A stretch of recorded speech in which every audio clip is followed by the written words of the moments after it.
या सगळ्यामध्ये अजून एक गोष्ट जी शंका रोहित पवारांनी वर्तवली आहे ती म्हणजे जिल्हा परिषदेच्या निवडणुका आणि महानगरपालिकेच्या निवडणुकांच्या प्रचारामध्ये राष्ट्रीय पातळीवरचे एक नेते आणि राज्य पातळीवरचे एक नेते हिरिरीने सहभागी होत नव्हते आणि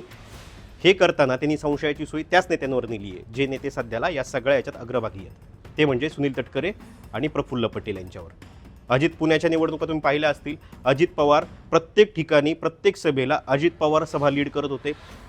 आणि सगळी धुरा त्यांनी स्वतःच्या खांद्यावर घेतलेली होती। पुण्यामध्ये त्यांना यश मिळालं नाही ना, पिंपरी चिंचवडमध्ये जो त्यांचा बालेकिल्ला होता तिथं भाजपने प्रवेश केला आणि त्याच्यानंतर राष्ट्रवादी तिथं कमकुवत झाली असं बोललं गेलं। मात्र या ठिकाणी राष्ट्रीय पातळीवरचे नेते जे प्रफुल्ल पटेल आहेत किंवा राज्य पातळीवरचे नेते जे सुनील तटकरे आहेत यांनी सहभाग घ्यावा असं जे काही आमदार आहेत किंवा जे काही तिथले स्थानिक नेते आहेत राष्ट्रवादी त्यांना वाटत होतं,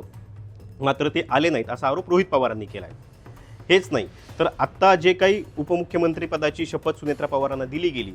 याच्याशिवाय पार्थ पवारांना राज्यसभेमध्ये पाठवलं जातं आहे, तर ह्या ज्या काही सगळी स्ट्रॅटर्जी आहेत हे आखण्यामध्ये जे माइंड आहे ते कुणाचं आहे असाही सवाल